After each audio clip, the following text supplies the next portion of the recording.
Well, I guess it all began a long time ago when I studied nursing. And I studied nursing after schooling, and I actually nursed for 20 years. But there were probably three things that occurred in my nursing career that kind of I had incredible questions about in relation to nursing, in relation to health.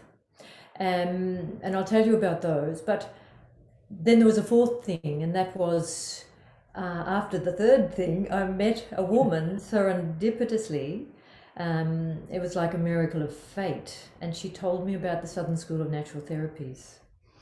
And I was working in the operating theatre at the Royal Women's Hospital at the time. And, I would be watching the patients and working with the surgeons and other nurses and looking after the patients in recovery and asking the patients to sign their consent forms before their procedures. And part of my role was we'd vary collecting their consent forms and then scrubbing and scouting in the operating theatres. But I used to be fascinated when I'd say, have you signed your consent form when they come up for their pre-meds, pre-op medications? And I would say to them, have you signed the form and do you know what the doctor's going to do? And so frequently they would say things like, no, but I trust the doctor. Whatever the doctor does, that's fine with me. And I'd say to them, do you know you're going in for a curette and you might come out without a uterus and ovaries? Do you know that Mm. that's what you're signing for? And they'd say, whatever the doctor thinks, I'll accept that. So there was this really bizarre situation because then I would be going into the theatre and watching the behaviour of surgeons and what goes on in the operating theatre. And I just thought to myself, is this all there is? Is this in the sacredness of my human female body? Mm. Is this, if something goes wrong with me, is this all that's available for me to hand it over to, well, with all due respect, but to hand it over with what I viewed as butchery? And it was quite Mm. bizarre. And then this wonderful woman that I met in the course of the housing place where I was living, Anna Lamaro, she was studying naturopathy at the Southern School. And she said to me, she told me what she was doing. And I said, is there such a thing? It's like, what? You mean there's more to health than what I've been witnessing all these years? And so she introduced me to the Southern School, and I rang them the next day after meeting her and speaking with her, and they delivered me a book called The Science and Practice of Iridology, which is really a wonderful book on the history of naturopathic medicine. Wow. And I enrolled immediately and I have never looked back. And, it's like it opened an incredible window to health and a truth and a richness, and it brought the soul and the spirit and the Shen. It brought a fullness, and it just opened my heart. And that was the beginning of the journey. What year was that, Angela, when you first heard about Southern School? Because they've been around for quite a while, It was right? 1976. Wow. And the Southern School has just had its 60th anniversary. So that was really 45 years ago. That's Um, amazing. and I started the very next year, I was enrolled immediately, and it was absolutely mind Yeah. opening. Um, yeah, and we were studying anatomy and physiology and science and pathology, and we were studying the body, but it had a philosophy behind it. And Mm. it was much more than just this kind of really reductionist way of looking at stuff. It was just so, so eye opening and so illuminating and so glorious that it just transformed my world. And did you continue nursing? Were you doing nursing alongside learning naturopathy, or did you end that Well, at that well, time? no. Well, at the time, the thing was, thanks to nursing, I was able to pay the fees because there were no such thing as HEX and all that kind of stuff, fee help. At the Mm. time, you had to pay for fees. It was all full fees. So I continued to work in agency nursing all around Melbourne hospitals during those years of my training. I stayed there Wow. until I completed my training, and it was only after I got yeah, it was after the pregnancy, after when I went on, I was pregnant with my second son, and at the end of during the I'm just trying to think back. It's a long time ago, but I was working at this stage in a nursing home, and I went on maternity leave just to open the window in case I wanted to come back. But at the same time I went on maternity leave, I decided that I wouldn't be doing anymore. I wouldn't return after Mm. um, the pregnancy. Wow. So then I gave my whole, the rest of my life has then been transformed into, working as as a naturopath acupuncturist. I mean, because the thing about naturopathy in those days were that the whole philosophy of healing was one where at the Southern School you came out with a diploma. There were only diplomas at the time, but you studied nutritional medicine, you studied herbal medicine, you studied either and massage osteopathy, you studied homeopathy, and the culmination of it all was, and then you would study acupuncture. There was possibility to study acupuncture there. Melbourne College of Acupuncture came in to the premises in our third year, in our fourth year actually, and you could do study acupuncture in your fourth year because they accepted that you've done those previous years' studies for all the kind of sciences, and so you came out with this integrated approach to working on the physical, to working on the emotional, energetic, internal organ function, Mm. nutritional medicine function, energetics with homeopathy and acupuncture, and in the end, the encouragement was practice yoga and meditation to integrate it all and to continue that process of self-cultivation. So it was a glorious way of integration. And so in a certain sense, things have changed enormously now because every one of those individual disciplines have a whole degree course on their own.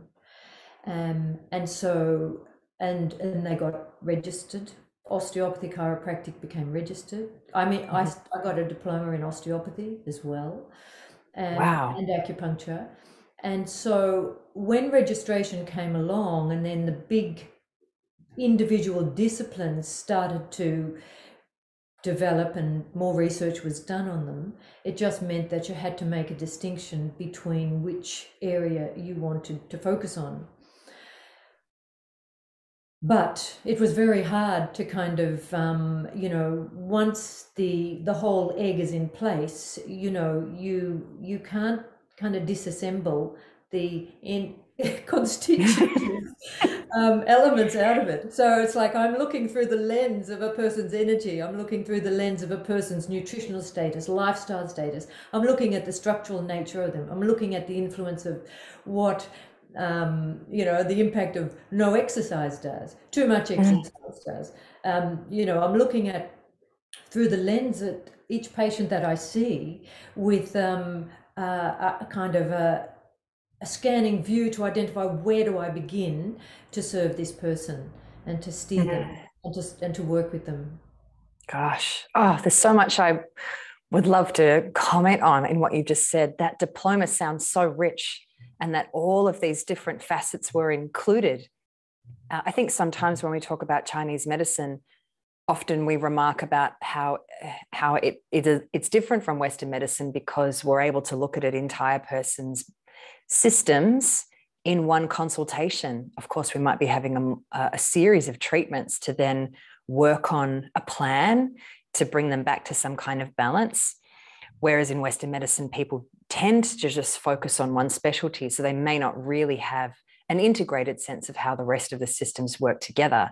But thinking about this diploma that you did and then how all of those separate parts have been pulled out into their own stream, I think about the students that are coming through the school now and how interesting it must be for you to look at the way that it's structured compared to the way you did your studies, and Angela and I have had the privilege of working together in the clinic at Southern School and developing this lovely relationship, and how challenging it is sometimes for the students to do an intake with a patient and have all these systematic approaches on how we try and glean information and then come to a working diagnosis and then figure out how we're going to treat.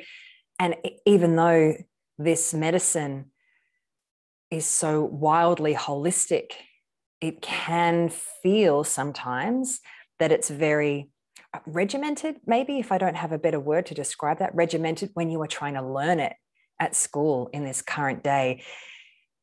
Maybe that's why you've been so influential on the students that I know that have come through, and myself included, helping to bridge that gap between the modern day of trying to learn about this medicine in a school setting and all of the other facets that come into the role of healing and the role of facilitating someone's health.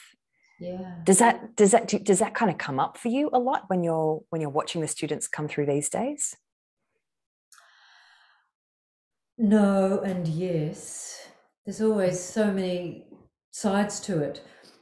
You can see what a person's kind of Shen is doing in a way. You see where a person wants to focus and what they have to do to get through the course. So some people don't want to be distracted by that kind of apparent kind of peripheral wholeness. Some people just want to go straight and stay straight to hold themselves together for their own reasons so they can get through the course. And so I respect that each individual has to go through the journey they have to go through to get to where they want to get, for whatever reason is underneath that. So some people are so receptive, like people like yourself. You often find people who go through the course who are just really mature, and there's a deeper kind of wisdom underneath that they can recognize. And some people are just so filled with desperation to get through for their own kind of reasons. They may not be receptive to that bigger stuff. So I kind of respect that you can't put extra fluid in the cup when there's no more room. There's only room for more when there's room. Yeah, I used to call that the brain sponge. When the brain sponge was sopping wet, that you can't put any more liquid in that. No. And I think it's like in clinic. I mean, everything is like constantly, whether it's as a teacher or as a practitioner, a clinician, you're constantly scanning all the data, the non-spoken data, and that information is valuable because, from Chinese medicine perspective, that information can be categorized in terms of the 8 guiding principles. Excess, deficient, hot, cold, yin yang, damp, all those kind of factors. You can see them at play, and you may not have the language to describe them, but when you see them, you can say, okay, well, this is it can guide how you respond. Yeah, it's such a marathon. It's such a marathon to get through the course. And everybody just has to figure out how they get through it.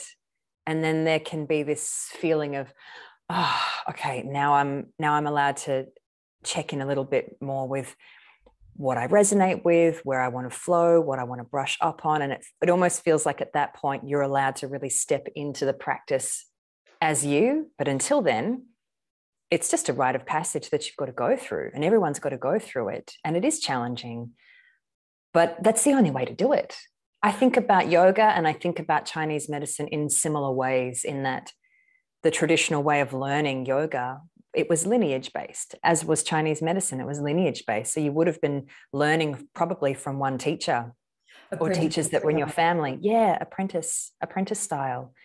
And I wouldn't want it on my shoulders to be the person that tries to now create a modern curriculum for how that is translated to groups of people, in the same way that yoga teacher trainings are trying to do that with groups of people and standardize things and create formats for things. I don't think that I could, I don't think that I could do that. And I think that places that offer that, it just has to be that way. And I you've don't just got to know. go through it. I don't think that is so. I mean, maybe it's the naive concept, but I think that has to be so because it has to satisfy government and economic guidelines. It has to fit in with that kind of criteria. Obviously, you want that because people want funding. But prior to that, people worked hard to get what they wanted, but it was not a consumer item then either. There was a deeper kind of quest of spirituality or whatever you might like to call it, but there was a deeper quest that called people into the profession.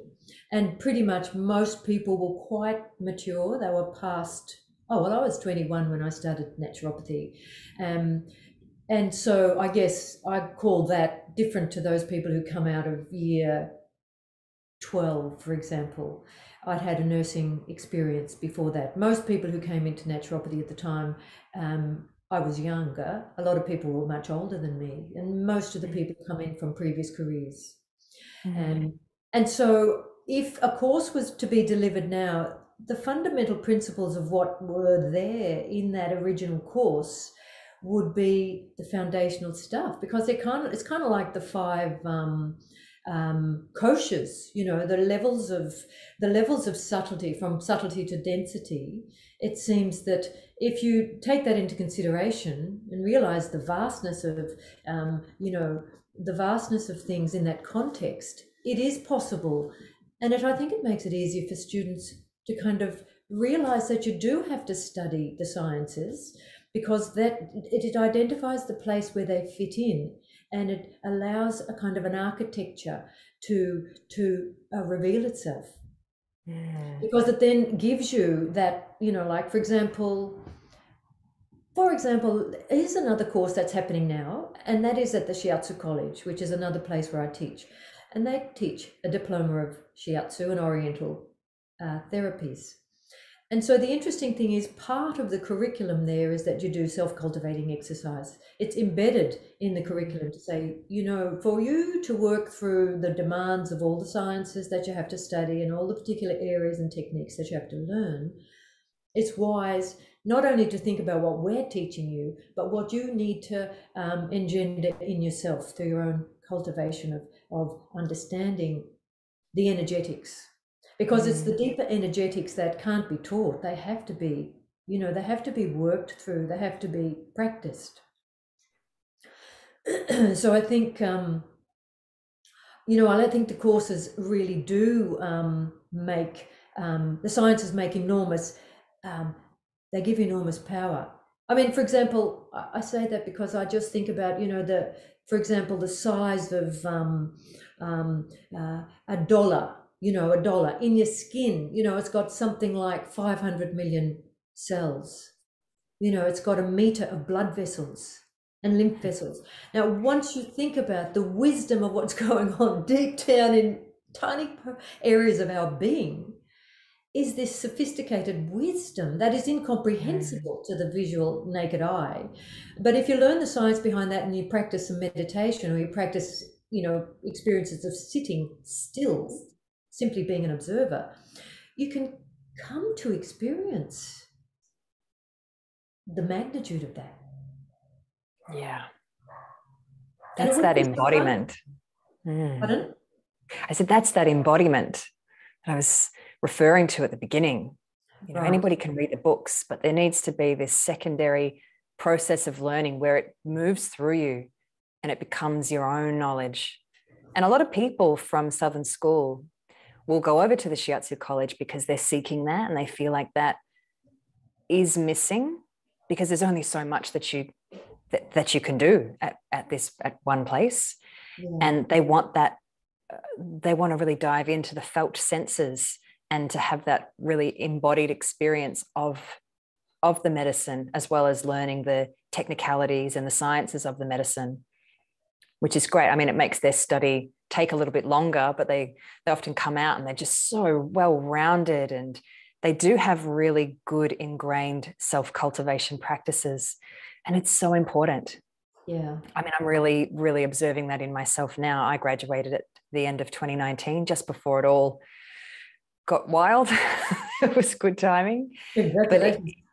But even now, and things have definitely slowed down, but having that daily connection to self, having that daily anchorage or whatever it is that you practice, it's not a luxury. It's non-negotiable for me. It has to happen, because that's my through line for everything that I have to offer. That's my way of coming back to zero. I wouldn't be able to stay in a grounded, centered place holding space for other people if I wasn't doing that every day. Yeah. Yeah,